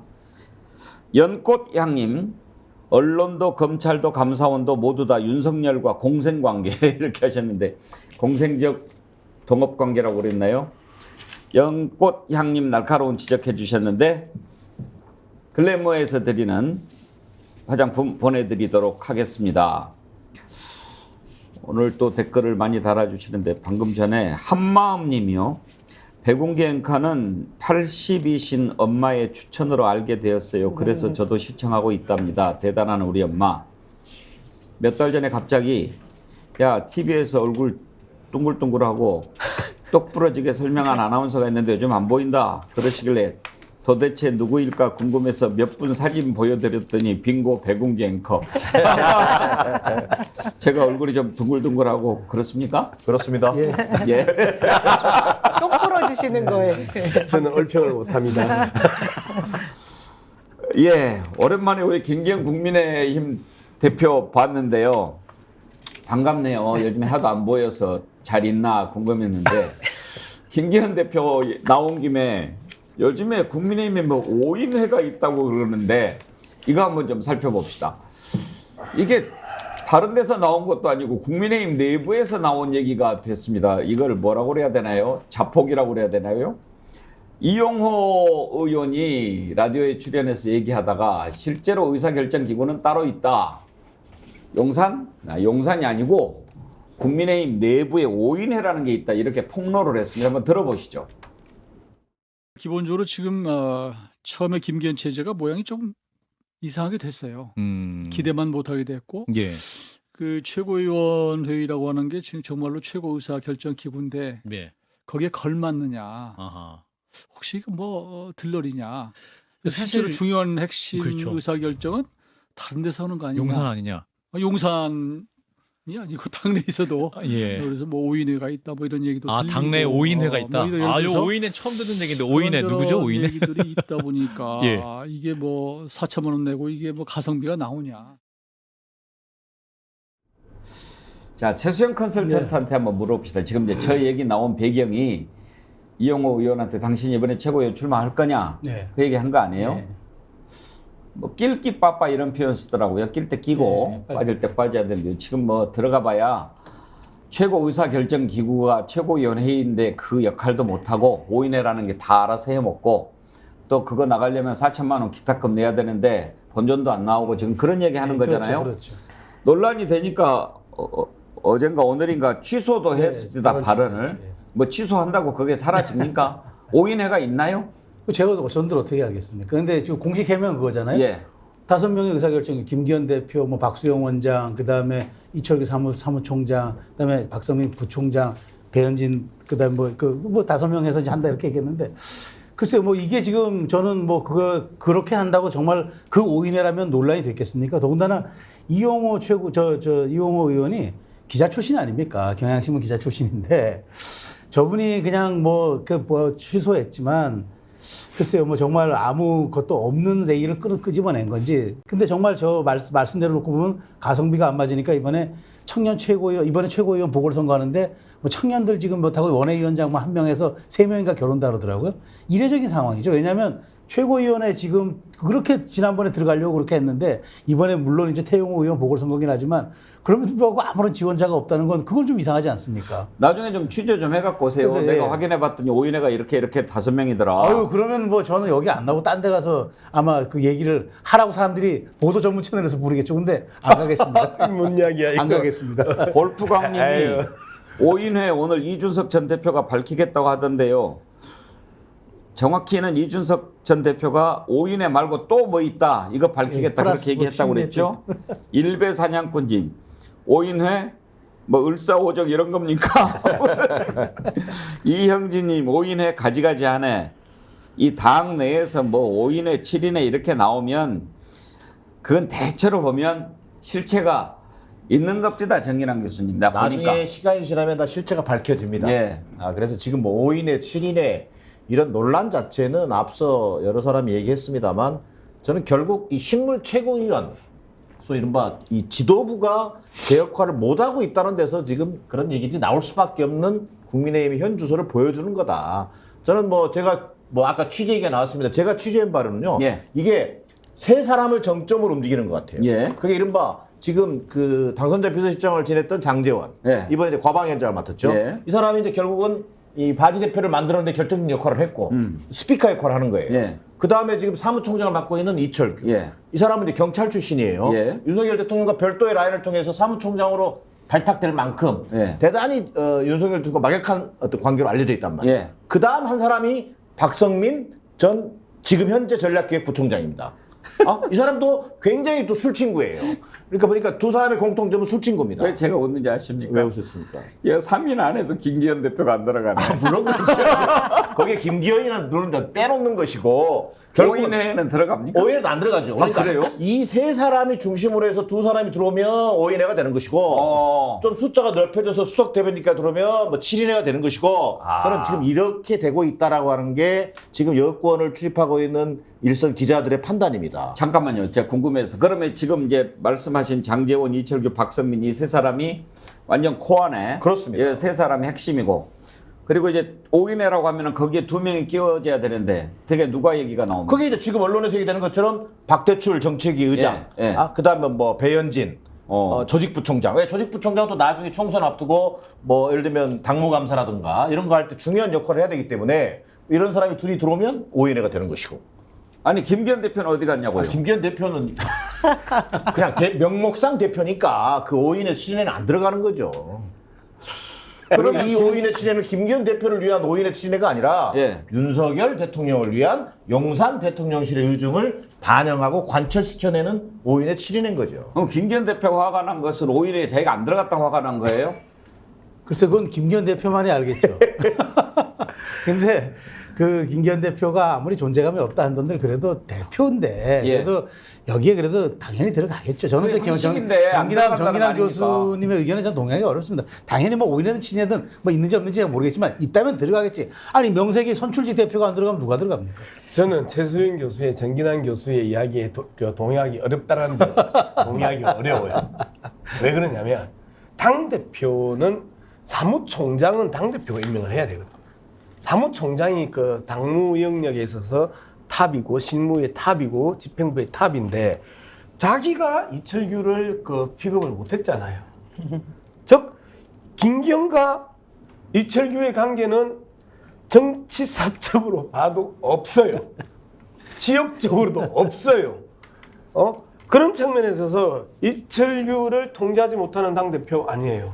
이런 상황이면 당연히 이철규 중심의 그 핵심 권력들이 만들어지는 거고, 딴 거 다 떠나서 집권 여당 내에서의 그 권력 투쟁이 아주 격렬해졌다, 격렬하게 일어나고 있다. 이용호 같은 의원조차도 이 갑자기 튀어나온 이야기가 아니잖아요. 자기들의 그 의원들이 계속해서 이야기하던 내용을 불쑥 던졌던 게 5인회 하고 한 거 아니에요. 그렇기 때문에 당내의 권력투쟁이 아주 격렬해지고 있고 그 권력투쟁이 대통령실의 사람에 따라서 권력투쟁이 그 줄을 서서 지금 싸우고 있는 거다 해서 대통령실과 집권 여당의 권력투쟁이 계속해서 이렇게 밖으로 불거질 수밖에 없는 상황까지 격렬해졌다고 봅니다. 제가 그런 점에서 불만이 있어요. 예. 아니 지금 여당 이슈가 사실 지금 최고위원 거리 상태인 것에 새로 재투표하고 뭐 이런 상황에서 어떤 후보가 나오고 뭐 후보 선출을 어떻게 하냐 이런 얘기가 주가 돼야 되는데 갑자기 5인회라고 그냥 이슈가 완전히 새로운 걸로 바뀌었거든요. 최고위원 누가 되는지 관심이 없을 것 같아요. 관심도 없는 거고 그만큼 최고위원이 완전히 뭐 무용화된 거라고 볼 수 있는 거 아닙니까? 위상이 완전히 땅바닥에 떨어진 이유가 김기현의 리더십이 땅바닥에 있다 이 얘기를 해야 되는 거거든요. 지금 이게 민주당 상황이라고 보면 난리가 났을 것입니다. 당대표 흔들고 뭐 주변에서도 당대표 엉망이다 뭐 이런 얘기로 도배를 할 텐데 그냥 5인 회라고 굉장히 건전하고 아름다워 보이는 야말을 뭐라고 해야지 제목을 써서 지금 여당 이슈를 지금 계속 살려주고 있는 것 같아서 전 그거에 대한 다른 시선으로 굉장히 불만이 있습니다. 이거 어차피 이런들 저런들 용대실 출장소 국민의힘 지도부 아닌가 싶거든요. 아마 이재명 대표가 지난번에 김기현 대표가 만나자고 했을 때 뭐 밥 먹고 술 마시는 거는 친구랑 해라 이렇게 얘기한 것도 그럼 저 사람이 대표 맞나? 뭐 이런 생각도 좀 있을 것 같아요. 그나저나 토론을 한다던데 그거 합니까? 저는 그때 안 할 것 같다고 먼저 말씀드렸었거든요. 저는 싸우다가. 남영이가 그거 이러다가 무슨 될 우려가 크다고 이야기를 했었잖아요. 예, 남영희 부원장. 아 예. 예. 동생이라고 그렇게 함부로 방송에서 사투리 하지 마시고요. 우리 그래서 결국은 그게 현실이 된 거잖아요. 그때 이제 김기현 당 대표에 대해서 이제 우리 최 교수는 설마 저 부분에 대해서 그 준비 안 되고 대통령실하고 조율 안 되고 던졌겠냐 이제 이야기를 하셨는데 저는 갑자기 김기현이 잠시 꼭두각시가 생각을 했다. 그리고 나서 저 생각을 또 꼭두각시가 주인에 의해서 이 생각을 하지 말라고 압박받고 깨질 거다 이제 이런 그 컨셉으로 이야기를 했는데 결국 그렇게 된 거고 유야무야 됐죠. 사라졌죠. 여야 대표 토론회 한다고 하는데 그건 언제 하는지 기약도 없고 윤석열 대통령 기자회견 한다고 그러지 않았어요? 그건 또 언제 하는 거예요? 제가 보기엔 뭐 이번 주 아니면 다음 주일 것 같습니다. 지난주에 말할 수도 있다 이런 얘기 나와요. 아닙니다. 제가 얘기했던 건 갔다 온 주에 하려고 했었던 것 같아요. 그런데 한 2주 연기했으니까 제가 보기에는 뭐 느낌적으로 이번 주 후반 아니면 다음 주 초 겁니다. 느낌적 느낌입니까? 아니 맞을 겁니다. 그 느낌이라는 표현 우리 되게 싫어요. 그러니까 맞을 겁니다. 저도 촉감 정보 느낌. 촉감 정보. 아까 제 오피셜이 아니에요. 분이 그 기자회견 안 하는 이유를 누가바님이 기자회견은 언제 한대요? 지지율이 떨어지니까 못 하나요? 아니면 마음에 드는 기자들 고르느라고 오래 걸리는가요? 그렇게 의견 주셨던데 이것도 한다고 그러면 그냥 하면 되는 거지 며칠 날 하겠다. 그거를 날짜를 정하고 뭐 택일하나요? 뭐 누구한테 물어보나? 이것도 며칠 날 하면 좋냐? 요새 물어볼 수 있죠. 전공 바빠요. 요새 전공이 바빠서. 쉽지 않을 것 같습니다. 이게 왜냐하면 그때는 그 외교 이후에 뭐 외교 성과라고 해서 지지율 40% 이상 올라가는 상황들의 고무돼서 발표를 한 것 같은데 다시 지지율이 내려가는 상황이라 올려놓고 50% 근접해야 뭔가 할 것 같다라는 그런 생각이 들어서 이것 또한 김기현 대표와 이재명 대표의 그 회동처럼 무산될 확률이 높지 않을까 싶네요. 김영수님, 김기현은 20편 회에도 못 낄걸요? 산이조아님, 우리는 정어리회 만들어요. 정어리 모임이죠. 정어리 회 먹자는 게 아니고 저는 정어리 회는 안 먹습니다. 정어리 100만 회. 예, 100만 명이 모이는. 네, 100만 명 모임이죠. 이모님, 오인회, 오발령, 오염수, 오세훈, 오자로. 그런데 5인회라는 게 이게 있으면 어떤 문제가 있습니까? 국민의힘은 김기현 대표를 세울 때부터 그런 문제가 항상 제기가 되어 왔는데 최수영 컨설 정당의 역할이 뭡니까? 왜 정당이 있습니까? 여당이 왜 필요합니까? 한번 이야기 한번 해주세요. 정당이 지금 제가 국민의힘 지지율이 제가 안 나오는 이유가 제가 늘 설명을 하지만 시끄럽지 않아서 안 나오는 거예요. 정당은 원래 시끄러운 거예요. 그래서 정당이 좀 건강해 보이고 그다음에 여러 가지 당내 의사소통 구조가 있을 때 비로소 국민들이 살아있는 정당으로 보는데 국민의힘은 지금 그렇게 안 보여요. 그러니까 저는 정당 지지도가 지금 정말 대통령 지지도와도 언밸런스로 가고 있다고 보는 건데 저는 그런 측면에서 놓고 보면은 지금 정당의 역할을 국민의힘은 사실은 방기하고 있는 거예요. 정말 정당의 역할은 뭘 소재발굴이라든가 정책이라든가 이런 것들을 자발적으로 하는 게 거의 없지 않습니까? 그런 측면에서 사실 지금 여당의 실종 사건이라고 저는 보는 게 맞다고 보고요. 그런 측면에서 김기현 대표가 지금 계속 김기현 패싱몬이 나오는 이유가 그럴 수밖에 없는 거고 저는 이거는 대통령실이 3월 달에 그런 선거를 이렇게 판을 짜놔버렸기 때문에 저는 그런 점에서 이거는 예견된 그런 결과다. 이렇게 생각하는 겁니다. 5인회, 6인회, 7인회, 6인회는 별로 없었고 7인회는 언제 있었죠? 박근혜 때 그때 이제 있었죠. 고문단 이제 이명박 칠인회. 때가 늘 이제 그런 부인회가 컸던 거고 뭐 이상덕 십상시 뭐 이런 것도 있고. 그러니까 뭐 정권마다 다 그런 건 있었는데 저는 어쨌든 공적 라인을 벗어나서 뭐 5인이든 7인이든 하는 얘기가 당내 중진위원 입에서 나왔다는 자체가 저게 뭔가 지금 당내 의사소통 구조가 전혀 비정상적 구조라는 얘기죠. 더군다나 이용호 의원이 누굽니까? 인수위 예, 위원은 인수위원 하셨죠. 위원도 하고 그렇게 해서 이제 완전히 그 좀 가깝게 가는 듯한 그런 사람이었는데 뭐 거기 들어가면 뭐하냐 가성비도 없다 뭐 이렇게 얘기할 정도면 그들만의 리그가 펼쳐지고 있다라고 하는 얘기를 들려주는 거예요. 정확한 표현이십니다. 이게 결국은 통합위원장인가 그럴걸요 아마 저기 당내에서 국민의힘. 근데 예. 그런데 통합위원장인데 통합위원장도 근처에도 가지 못하는 그들만의 리그가 있다고 하는 것을 단적으로 저는 보여준 애라고 보여져요. 통합은 온데간데 없어 사라진 거죠. 더군다나 민주당에 있다가 탈당해서 무소속으로 있다가 이쪽으로 온 사람 아니에요, 영문석 박사? 그런 분이 잘 몰라요? 그분 알고 싶지가 않아요. 그러니까 이번에 이제 최고위원 뭐 보궐선거 한다는 거 아닙니까? 9일 날이죠. 그때 보면 알 것 같아요. 그러니까 누가 되는지도 좀 중요한 관심도 없지만 지금 사람들이 지금 3명으로 압축은 됐죠? 예, 압축됐습니다. 사실상 추대된다라고 하는 게 당내 분위기예요. 뭐 청년 최고위원 김가람이라는 친구가 뭐 된다 이런 얘기가 뭐 거의 뭐 정설로 그럼 짜고 받아들이는 치는 고스톱이라는 얘기거든요. 한마디로. 그러니까 이제 아무도 공모하지 않으니까 왜 공모 안 하는데 했더니 윤심이 어디 있는지 몰라서 공모 안 한다. 윤심 확인도 하지 않고 들어가 가지고 죽은 사람들이 많지 않냐. 뭐 유승민, 나경원, 안철수 다 그렇게 해서 억울해졌지 않냐 하니까 아무도 안 하다가 이제 김가람 쪽으로 윤심이 이제 확실하게 붙었나 보죠.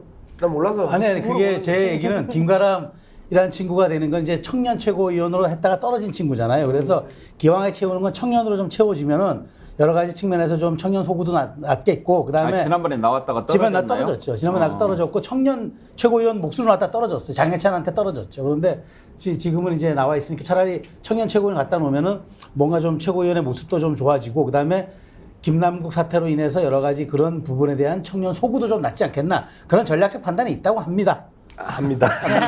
당 내에서는 뭐 알아서 하세요. 별로 관심 없습니다. 이런 분위기가 좀 있는 것 같은데요.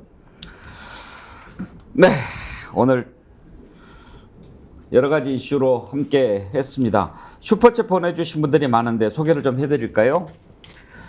쓰리포님이 2만 원 보내주시면서 불쌍한 양문서님 크크크 화이팅 그랬는데 2만 원 줘야 뭐가 불쌍하다는 거죠? 그 남행이 부원장한테 얻어맞을 때 올라온 댓글인 것 같은데요. 캠핑카님 2번에 걸쳐서 보내주셨고요. 김기수님, 광야를 꿈꾸면님, 이제는 국민이 일어나설 때가 온 것 같습니다. 국민과 싸우자고 나오는데 공정과 상식만 말로만 외치기에는 4년이라는 시간은 너무 길군요. 최홍규님 5만 원, 김미경님 5만 원, 장희빈님 백운계 정치본색 100만 향해 갑시다. 예, 김미경님은 2번이나 또 보내주셨네. 감사합니다. 이렇게 또 슈퍼챗으로 격려해 주신 우리 시청자님들께 진심으로 감사드리고요. 댓글 참여해 주신 많은 분들께 감사드립니다. 예, 오늘 함께 해 주신 정진남 교수. 좀 마지막으로 광고 하나 하고 예. 우리 화요일 날 밤 10시 10분 빡친다. 예. 그 광고 한번 해 주세요. 내일 그 현충일인데 예. 라이브로 하십니까? 합니다. 예. 아, 예. 화요일 날 10시에 10시 10분입니다. 매주 화요일 밤 10시 10분에 예. 우리 양문석 박사가 진행하는 빡친다. 출연하는 진행은 누가 해요? 3명이 같이 합니다. 3명이 뭐 진행도 하고 출연도 하는 누구 해요? 임세은, 박영식, 예. 양문석 이렇게 합니다. 대한민국 최고 패널들만 나오셨네. 여기고 진짜 저번 예전에 진짜. 예, 빡친당도 여러분 많이 응원해 주시고요. 최수영 컨설턴트 남영희 본장 수고하셨습니다. 감사합니다. 고맙습니다. 여러분 월요일은 또 24시간 깨어있는 진실의 레이더 김종대 레이더 하는 날 알고 계시죠? 광고 잠깐 보시고 가지 말고 계십시오.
네, 월요일 만나는 반가운 얼굴 김종대 전 의원 모셨습니다. 어서 오십시오. 네, 안녕하세요. 반갑습니다.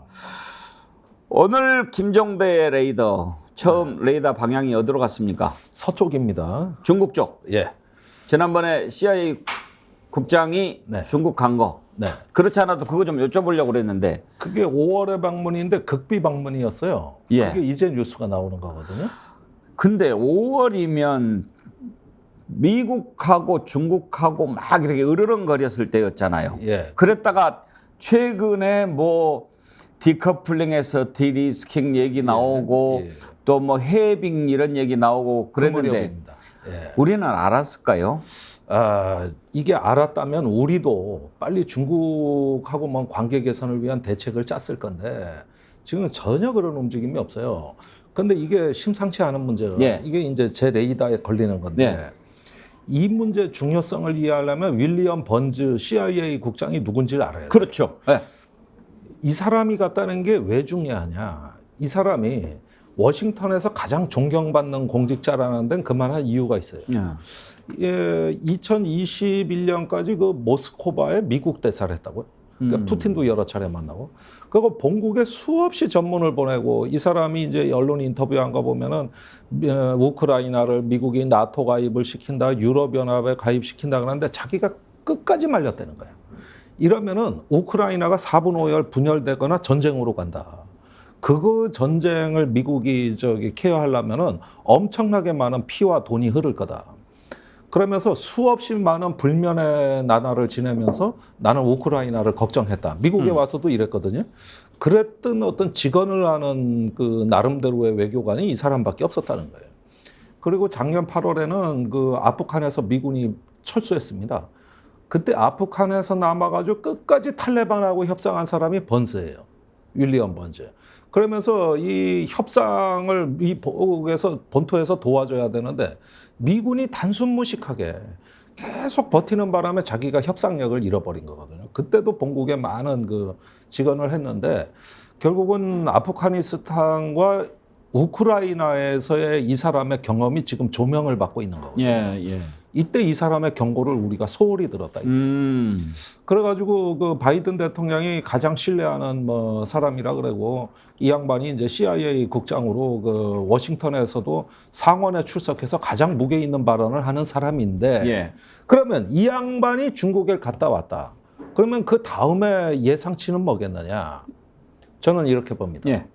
빨리 중국하고 화해하라고 그렇겠죠. 바이든 대통령한테 직언을 할 가능성이 높다는 거예요. 이미 화해할 의도를 갖고 보냈겠죠. 네. 근데 이 양반이 지금까지 그런 직언을 해왔던 사람이고, 예. 그 다음에 그 바이든이 가장 이 사람 말에 영향을 많이 받기 때문에 이 윌리엄 번즈 CIA 국장이 갔다는 것은 미국의 정책의 유턴, 일종의 어떤 그 새로운 대탕트로 갈 수 있는 해석으로도 충분히 전 해석이 된다고 봐요. 번스 국장이 CIA 국장 된 게 얼마나 됐습니까? 그건 한 2, 3년 됐습니다. 그 우크라이나에서 돌아와가지고 러시아에서 돌아와서 러시아에서. 바로 CIA 국장이 됐으니까 이제 횟수로는 한 3년째. 미국은 정권 바뀌어도 CIA 국장이 계속 가잖아요. 계속 가는 거예요. 예. 그런데 이 양반이 그동안에 이제 아프간과 우크라이나에서의 그 활동을 감안했을 때 지금 중국에 간다는 거는 협상을 하러 간 거거든요. 그리고 그 직후에 그 미중 간에 이제 상무장관 라인들이 만났고 이번 달인지 이제 곧 방문을 한다 그랬는데 미 국무부의 데니얼 클린턴 브링크, 동아태 아태 담당 차관보가 곧 중국을 방문하기로 돼 있고요. 그다음에 제이크 설리번 백악관 안보보좌관도 중국을 방문할 가능성이 높습니다.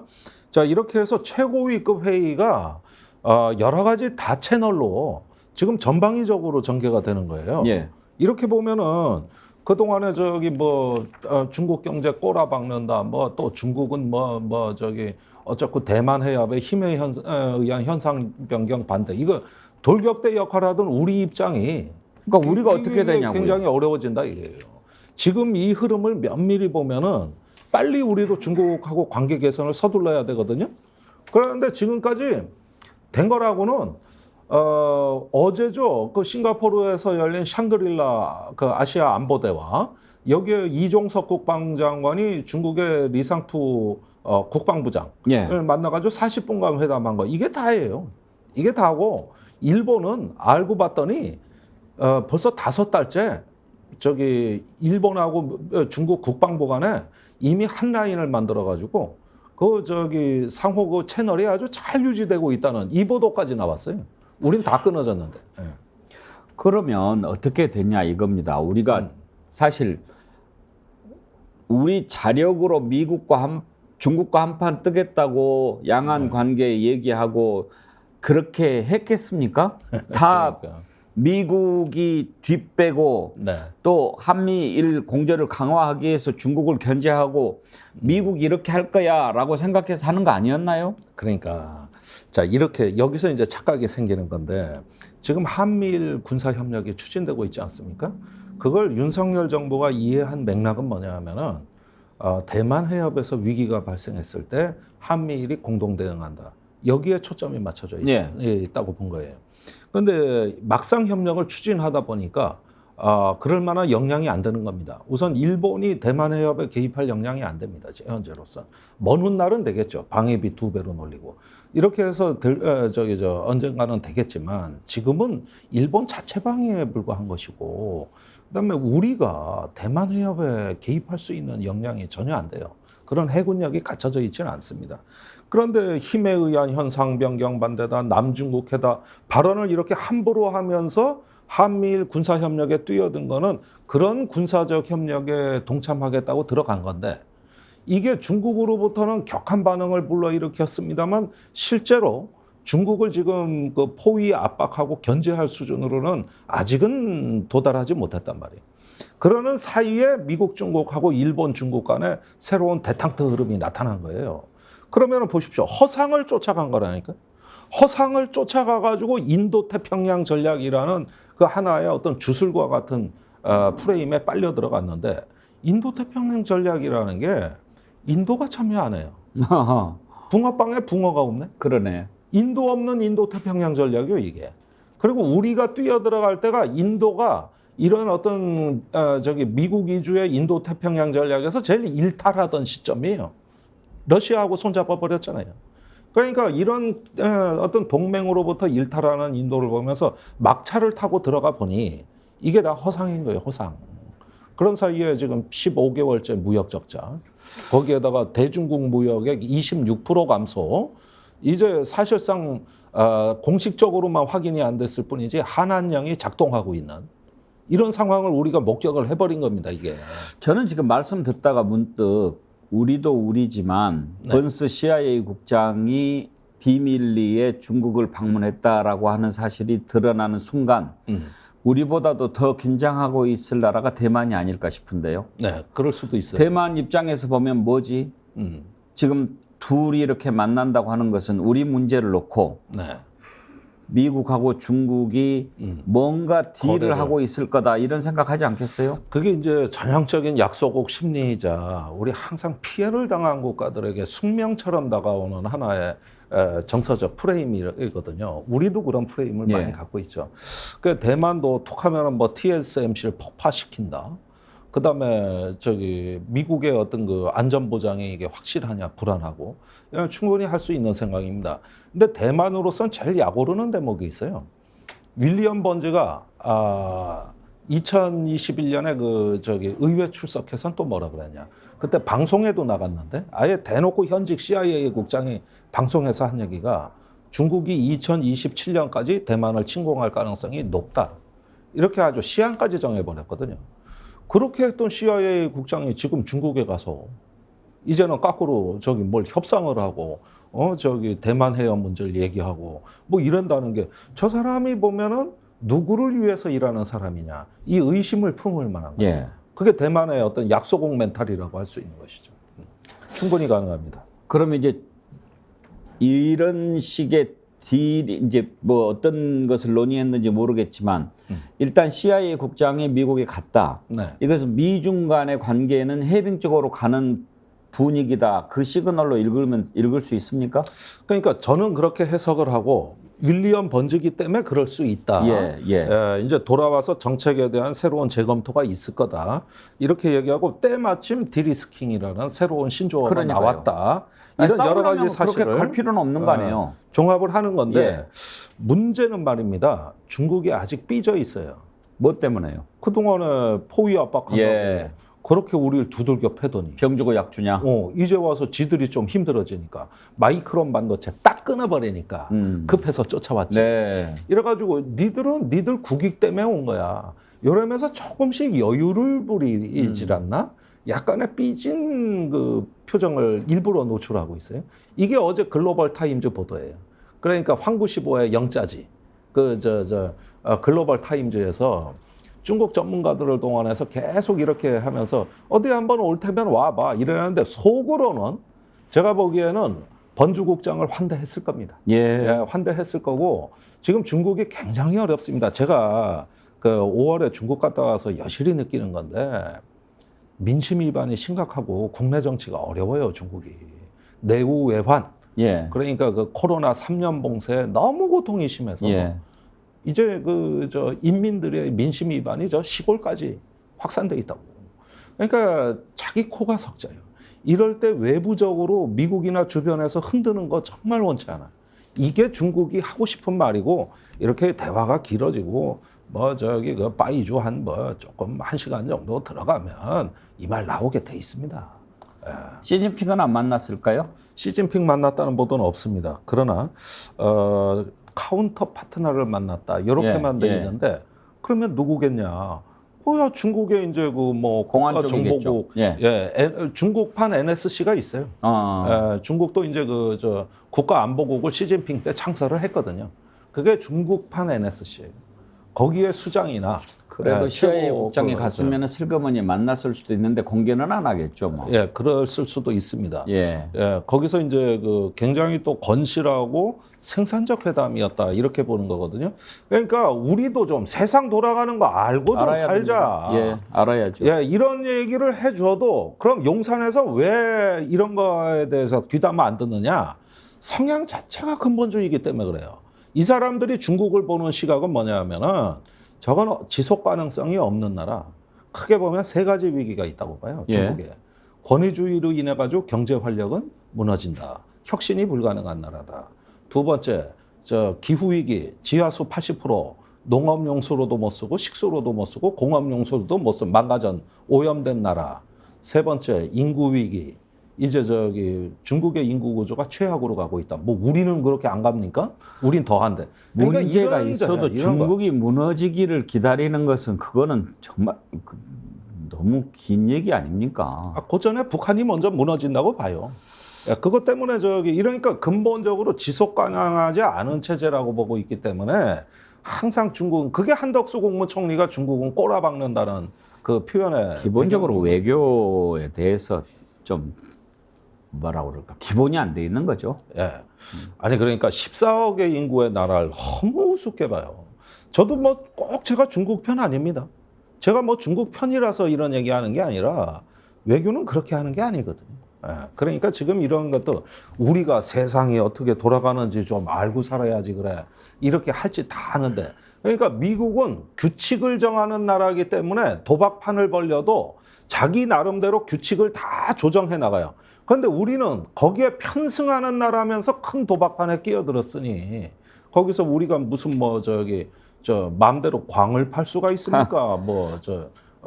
규칙은 이거 패 돌리는 사람이 정하는 건데. 광 판다는 표현이 재밌습니다. 레몬님께서요, 미국과 중국은 물밑 작업으로 해빙기를 맞았다고 하는데 우리는 미국의 방패막이로 중국과 각을 세우고 있으니 이런 한탄 해주셨고요. 아름다운 독도님, 다들 저렇게 극비로 자국의 이익을 추구하느라고 바쁜데요. 우리는요.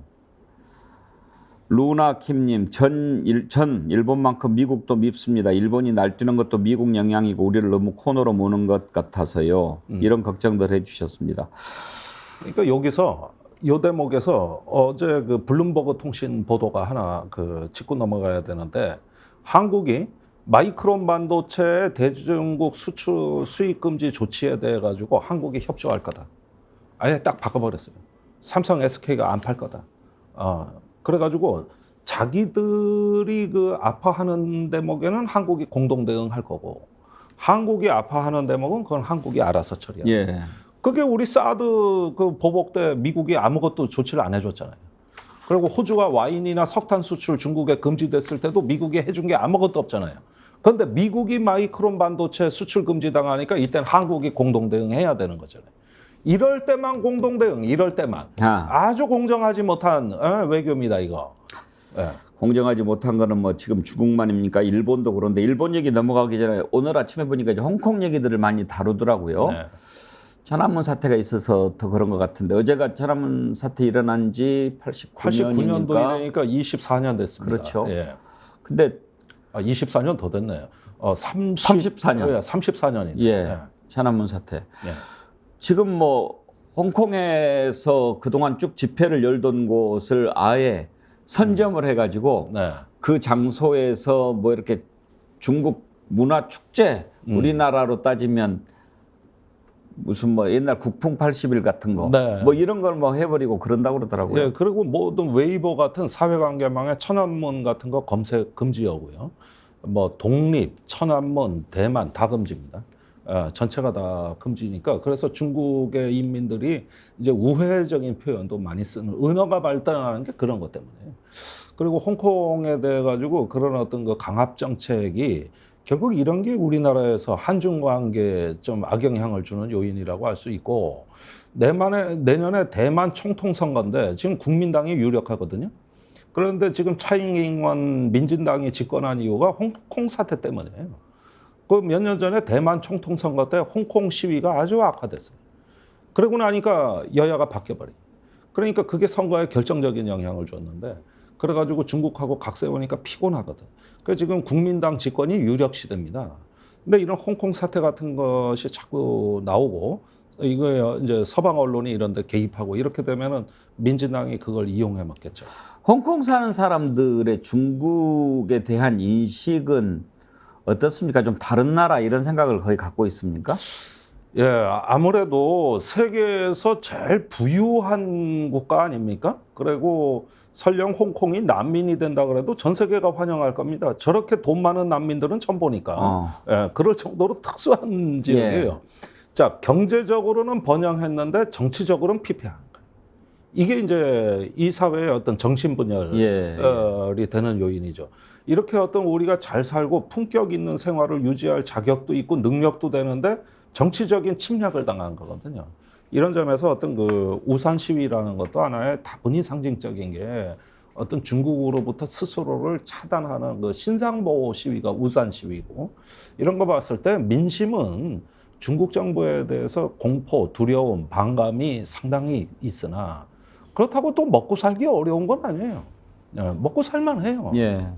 이러니까 이제 상당히 어떤 정신적으로 분열돼 있다. 그리고 방황하고 있다. 하여튼 중국 관계 같은 경우에는 좀 정확하게 세계 정세도 분석하고 우리가 중국과의 관계, 처한 현실도 좀 제대로 판단을 해서 가져가야 되는데 함부로 입을 올려가지고 우리가 화를 입는 거 이런 거는 피해야죠. 아니 저는 할 말은 해야 된다고 생각합니다. 우리가 중국 눈치 보거나 중국의 그 잘못된 점에 대한 비판은 망설이면 안 됩니다. 예. 이건 분명한 거예요.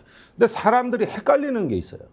할 말을 분명히 해야 될 때 안 하는 것과 그게 아니라 중국을 일부러 자극하는 건 다른 겁니다. 그러니까 그 대만 해협에서 그 힘에 의한 현상 변경 문제는 1991년에 우리 한중 수교할 때 이미 그거는 하나의 중국 원칙으로 우리가 인정을 해준 거기 때문에 이런 건 금치거가 돼야 되는 거예요. 예. 그러니까 이런 부분은 우리가 그냥 대만 해협의 평화와 안정 이렇게만 얘기하면 되는 거예요. 그럼 끝이에요. 근데 우리가 정한 원칙이 있는데 또 지난 정부가 사드 3부를 정했어요. 그 사드 3부리라는 걸 우리가 중국에 약속해주고 중국하고 관계 개선을 했거든요. 그러면 이거를 지금 윤석열 정부가 부정한다는 건데 부정을 한다면은 이것에 대한 이해와 우리의 입장을 설명을 해줘야 되는 거예요, 중국에. 그런데 그냥 굴종 외교래요, 그게. 굴종 외교라는 겁니다. 그러니까 뭐가 굴종인지는 모르겠지만은 우리가 정한 원칙이 있고 중국하고 봉합되어 있는 어떤 하나의 논리가 있거든요. 이건 양국이 합의된 거란 말이에요. 근데 이런 거를 그냥 거침없이 걷어차면서 이걸 굴종이다 이래버리니까 우리가 마치 도전국가처럼 돼버리잖아요. 이런 눈치를 보지 않아야 될 건 뭐냐 하면은 중국이 역사 왜곡을 한다든지 아니면은 저 서해에서 저기 백령도에 군함을 보내가지고 서해 공정을 한다든지 또 저기 저 북한 핵 문제에 협력을 안 한다든지 이럴 때 왜 비판하면 안 됩니까? 오히려 그런 것을 해야 되는 거예요. 그런데 뭐 그런 얘기도 안 하고 다짜고짜 지난 정부는 굴종 외교, 그러니까 무외교가 되는 것이죠. 그래서 한국이 존중받고 설득하는 나라가 되려면은 저는 중국에 대해 할 말 할 수 있어야 된다. 그게 싱가포르가 하는 거예요. 보면은 미중을 거침없이 비판하면서 자기 국익의 길로 가잖아요. 예. 그러니까 대한민국이 미국의 길도 아니고 중국의 길도 아니고 대한민국의 길을 가겠다. 이렇게 자존감이 높으면 할 말을 해도 괜찮아요. 그렇죠. 미국에 가서도 해야 되고요. 베트남도 그렇지 않습니까? 베트남도 그렇게 하고 있고 다 그렇게 하는데 우리가 실력을 길러야죠. 그러니까 과거 정부를 굴종 외교라고 말하지만 윤석열 정부가 훨씬 굴종적입니다. 제가 보기에는. 무대뽀 외교라고도 하죠. 무대뽀 일본말이라서 안 쓰는데. 자, 일본도 봅시다.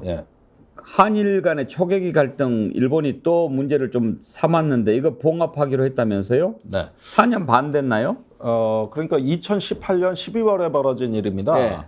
그때 그 조난당한 북한 어선을 우리가 그 저기 인양하려고 그 울릉분짓 일본 말로 대화태어장으로 간 거예요. 거기가 오징어가 그해 엄청나게 많이 잡히던 데인데. 근데 여기 평소에 한국 군함이 안 오던 데거든. 그러니까 일본 초계기가 스토커처럼 따라붙어요. 이게 굉장히 민감한 문제입니다. 앞으로 독도에서 그런 일이 일어난다는 거예요. 내가 그러니까 결국은 독도 문제와 관련된 거 아닙니까? 관계 있죠. 거기가 일본은 자기네 EEZ 배타적 경제 수역 아니라는데 여기를 경비하겠다. 그러니까 일본은 벌써 동해에서 자신의 해상 세력권, 해상 영향권에 눈을 뜬 거예요. 우리 바다라고 하는. 이게 벌써 머릿속에 들어왔는 거예요. 그래가지고 한국 군함이 가도 바로 감시하러 초계기를 보내는 겁니다. 그래가지고 이제 레이더 사격 통제 레이더를 우리는가 쐈네 안 쐈네 해가지고 이제 소동이 벌어지고 우리는 저기 일본 초계기가 저공 비행으로 2차례나 위협했다. 이렇게 돼가지고 이제 갈등이 벌어지자 그 후에 포항 앞바다하고 제주도 남방 등지에서 평소대로 하던 우리 군함에 완전히 스토커처럼 따라붙어가지고 이번에는 고도 50m 저공 비행으로 접근해 왔습니다. 50m면은 거의 붙어서 오는 거거든요. 이거는 적대행위라고. 그래서 그때 우리 해군이 격분을 해가지고 우리 자위권 없냐, 우린 자위권 없냐, 계속 당해야 되냐 이렇게 하니까 그래서 국방부가 승인해준 지침이 경고방송을 일단 해라. 2차례 해라. 근데 2번을 했는데도 응하지 않으면 그때 사격통제 레이더를 방사해버려라. 이렇게 대응 지침을 짠 거예요. 근데 이번에 니혼게이자 신문에서 한국이 그 대응 지침을 철회하기로 했다. 이렇게 보도가 나오고 봉합하기로 했다.